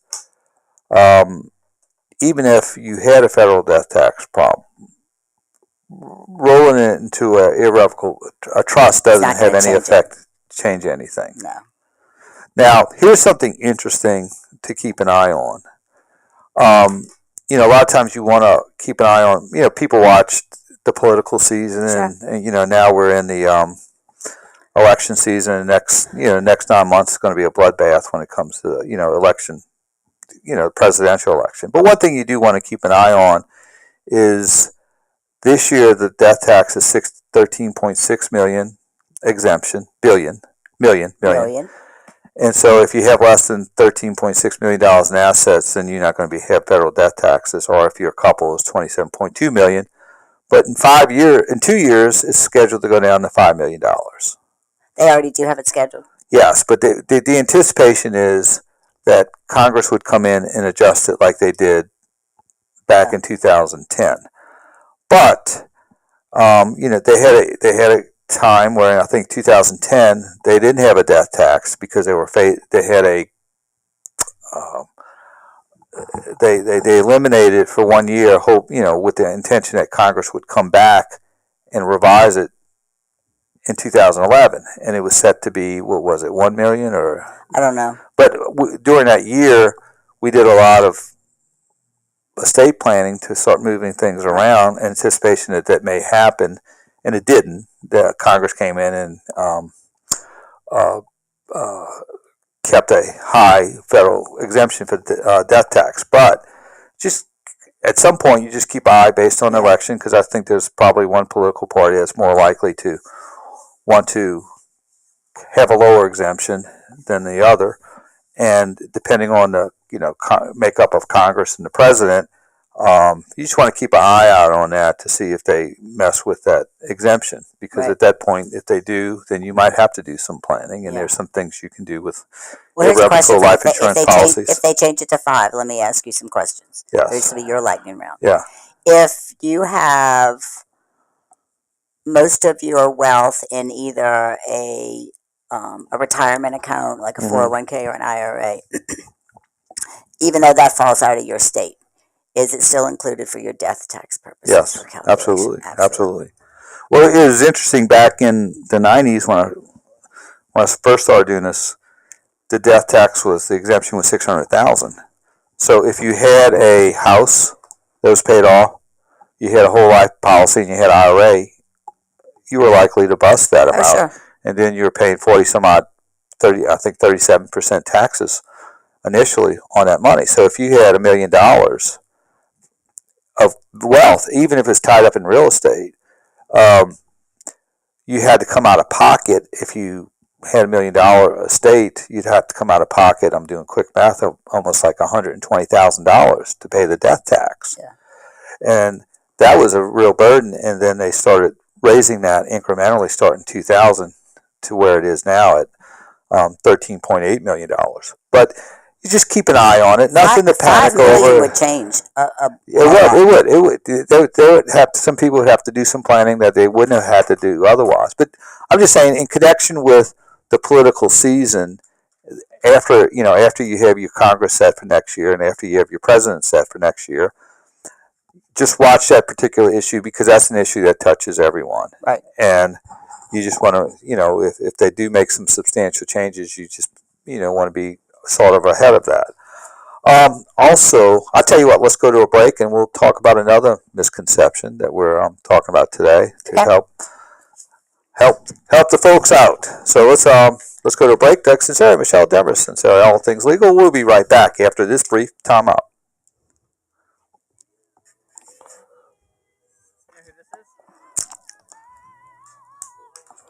Don't fail me now, baby. Come on. It's not Aretha Franklin, huh?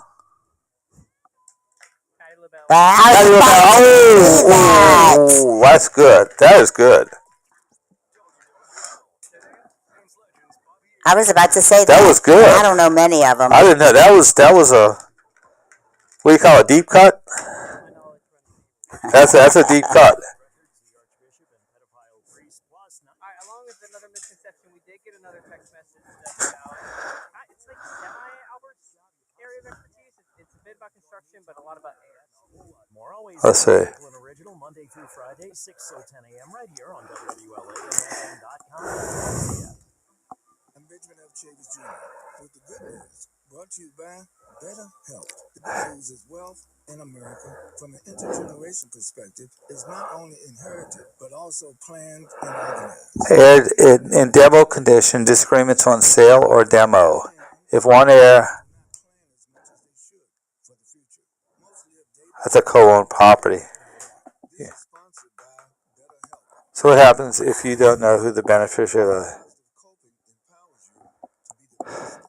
No, there's no database.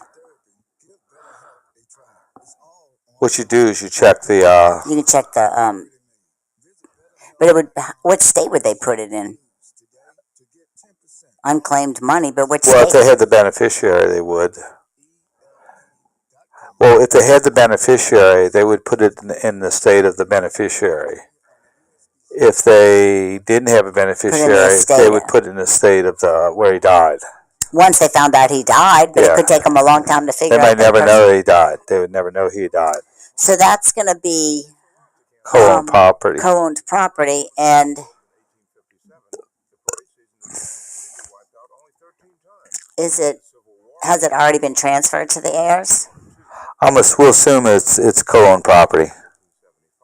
Because if it belongs to the estate can do it. Right. Well, we'll put it in those three different scenarios.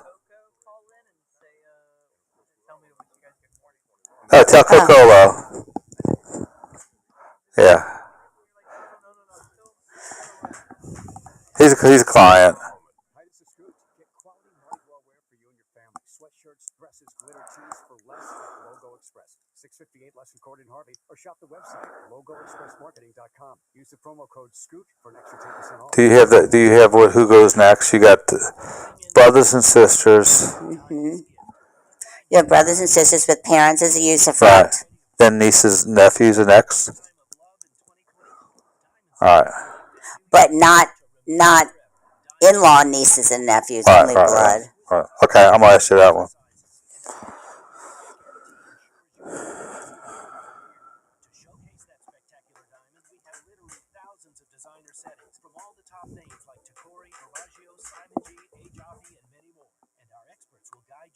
Step of the way with the education you want and the respect you deserve. Engagement rings, wedding bands, eternity bands, fashion ring. At Diamonds Direct, we specialize in the ultimate symbol of love, and we welcome the opportunity to celebrate with you. So start the new year with some new excitement, new hope, and some new bling. Diamonds Direct on Severn Avenue next to Lakeside Mall. Proud partner of Tulane Athletics and proudly called the Big Easy Home. Diamonds Direct, your love, our passion. Experience the style and performance with the new Mercedes-Benz. From the stylish A-Class to the luxurious S-Class. Available right here at Mercedes-Benz. Alright, I've had fun with my deep cuts. I'm going back to yours. All right. Dream a reality at Mercedes-Benz of Covington. Test drive today. The power and precision that define these remarkable vehicles. Take advantage of incredible leasing still available. Imagine driving home in the car of your dreams at an unbeatable price. Unleash luxury at Mercedes-Benz of Covington. MBofCovington.com. I'm Benjamin F. Chavis Jr. with the good news brought to you by Better Health. All right. Let's do this one first. Which one? This one. Okay. No. The life insurance. Which one you want to do first? Let's do life. Let's do life insurance. Let's just do it and then we'll do the ants. Okay. And then we would do the demo. This is sponsored by Better Health. Therapy helps you find your strengths. Learning positive coping empowers you to be the best of yourself. If you're thinking about engaging in therapy, give Better Health a try. It's all online. Celebrate. You know what I'm going to have to do and I'm going to hate? What? I'm going to have to learn all that tax plan. If they change the death tax. It's teachable. It's very teachable. It's a good source of income. It would be a great source of business. So. Huh? No, I can. You start dumping within like $18,000 per. Like a couple could donate $36,000 to one person. You can start dumping. There's all kinds of things you can do. But like with the Q-tip and all that, I never got that. I could teach that. And I like this. WWL-AM-FM.com and the Odyssey app. Connect with Doug Sunseri and Albert Nico on the Open Heart Jewelers Talk and Text line, 504-260-1870. Hey, we're back. Is that Steve Lawrence? Who is that, Colin? It's not Frank. It's not Frank. It's not Dino Crecchetti. I know it's not that. You've stumped my husband. You stumped me. Who you got? Oh, Bobby Darin. Oh, I thought it was Bobby Darin at first. I never associate that with Bobby Darin. Oh, yes. Yes, it is Bobby Darin. So you are absolutely right. I am. I'm a huge Bobby. In fact, I watched Bobby Darin on Flip Wilson yesterday in my retro channel. You better get ready because we have to win that tune next time we go on that cruise. Oh yeah, Bobby Darin. He died young too. He was great. He was great. Did he die? He had a heart condition, and he had it later in his career. But man, he was fantastic. Speaking of my heart condition, the person who texted asked, what happens if you don't know if you're the beneficiary of a life insurance policy? Is there a database you could check? No, there's no database. But we recommend monitor the mail and emails for about a year after death, because you'll get a statement. Yeah, you will get a statement. So we had, recently we had someone who had passed, and he was very secretive, which was counterintuitive to estate planning. But we didn't know when he died. The heirs didn't know what he had and where he had it. And so we monitored the mail for about 6 months, and we started getting statements. The problem is a lot of those companies now do online. Right, so and also the online, too. But you have to know somebody's password. Right. And that's a problem. That is a problem. But to answer this text, I think if the insurance, and sometimes the insurance companies don't know that their insured has died. But assuming they did, they would either, and they knew who the beneficiary was, they would probably put the funds in the state's registry of where the unclaimed money of where the beneficiary lived, if they knew, or where the state of the insured. Yeah, the insurance company wouldn't know, but if somehow they found out, which they probably wouldn't, they would put the money in the unclaimed. Right, they're just not going to call a beneficiary and say, "Hey, you're a named beneficiary." Right, that's just not how it works. Now, if they know who the beneficiary is, you're right. If the beneficiary lived in, but they wouldn't know. Most insurance companies don't know that the person died. So that's. But if there's some type of residual or some reason you would check the unclaimed. Right. And again, I would say get into their emails, get into their bank statements. It might be some type of debit to an insurance company, or I think what happens a lot of times is some people say, "Oh, I'm naming you as my beneficiary," and it's usually on a term policy. Yeah. And then that term policy expires during their life, and it's gone. It's gone. All right, we had another one. We have a house in a demo condition. It is co-owned. One heir or one owner wants to demo the property, the other heir doesn't. How do we deal with that situation? Well, assuming it's co-owned property, to have a demo done is going to be an extraordinary expense, or an expense that you have to get approval from a co-owner, and for that co-owner to be responsible. It's not just an ordinary repair like under Article 806. Yeah.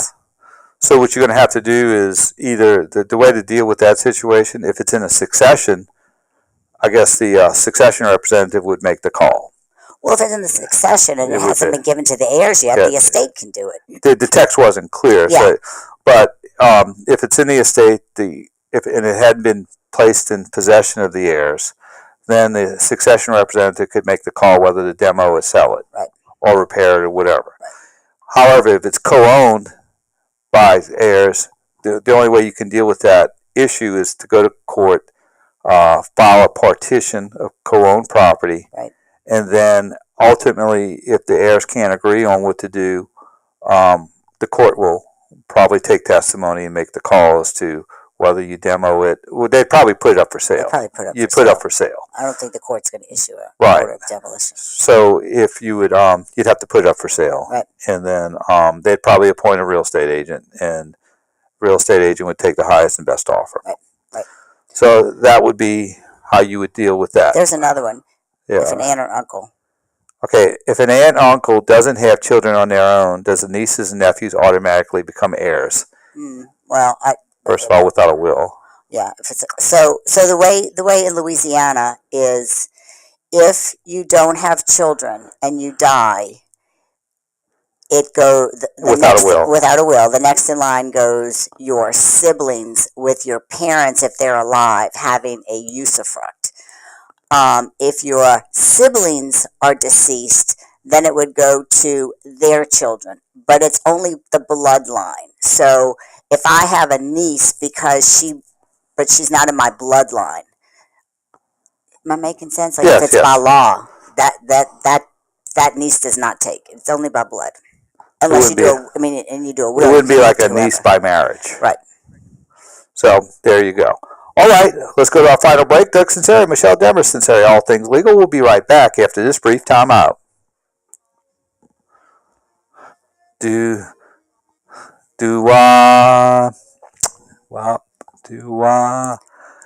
the still of the night. How much do we have? We're only going to have a minute or two. We're just going to say goodbye. I was going to get my 6 minutes. No, we got about 3 minutes. Get my shoes on. You can go get your shoes. Who was who sang In Still of the Night? Was that the Satins? Yeah. That was 1958, I believe. In the still. You disappointed me with the Bobby Darin. I was so concerned about our upcoming trip. And I'm a huge. I thought it sounded like Steve Lawrence at first, but I was like, what's the Bobby Darin song about the lady? Here it is.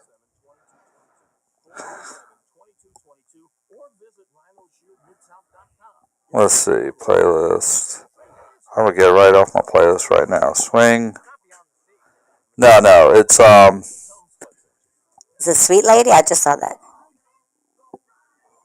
No. Clementine. Clementine.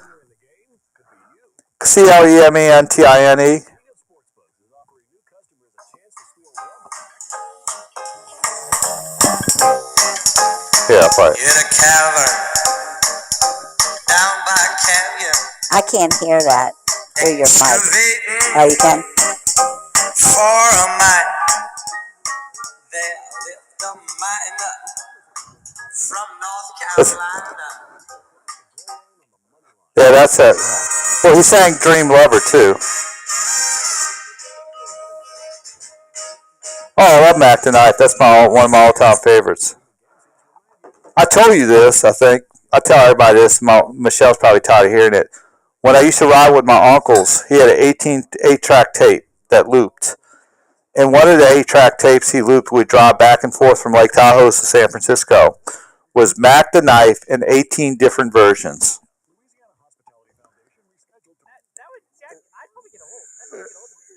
Well, I loved it. They had Ella Fitzgerald, Frank Sinatra, Dean Martin, Bobby Darin, Louis Armstrong, and he would just play it. He'd flip it. We would just loop it. Oh, yeah.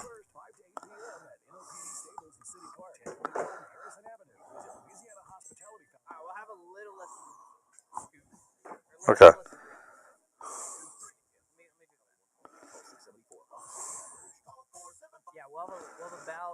Yeah, we'll just have. Yeah.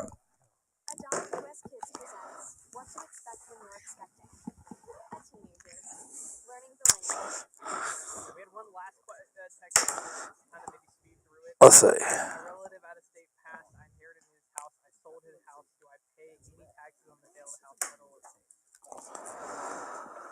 You want to answer that?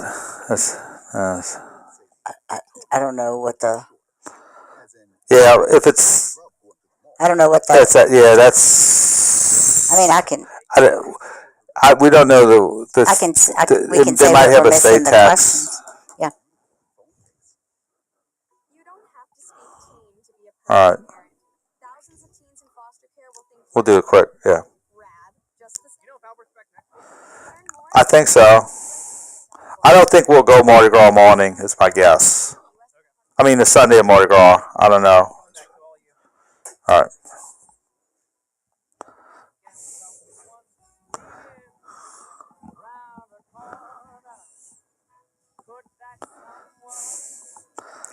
We're back. One of my all-time favorites. I was telling during the break, Colin, when I used to ride with my Uncle Johnny in his Cadillac between San Francisco and Lake Tahoe, when he'd take me gambling when I was about 12, he would have an 8-track tape with 18 different versions of Mac the Knife. And we were riding through the mountains. I listened to all the different versions. And I didn't ever get tired of it either. All right. One last text. What is this? My relative lives out of state who passed. I inherited his house. I sold the house to have to pay taxes on the sale of the house, federal or state. I don't know what the other states state tax laws are as far as inheritance. But let's say Louisiana. No, and I don't know for federal. I don't know what the estate was worth. So yeah, probably not. Probably not there if it's worth $13.8 million. But the only tax you would have if there was capital gains, it would be the difference between. Between date of death value and what you sold it for. All right, we've got 30 seconds. Yeah, I want to say that tax. It would be adopted kids as well, but it's just not on bloodlines. Yeah, would adopted kids be bloodlines? All right. We'll see you next week on All Things Legal. Michelle, thank you for spotting the elbow. Thank you for having me. Colin, thank you very much. You do an awesome job. You didn't have to take over the show. We're still only have 2 grandchildren right now, so you're good. And we'll see you next week on All Things Legal. Have a great week and be blessed.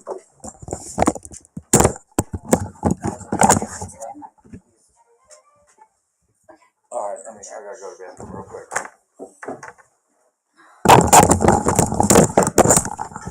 Thank you, Colin.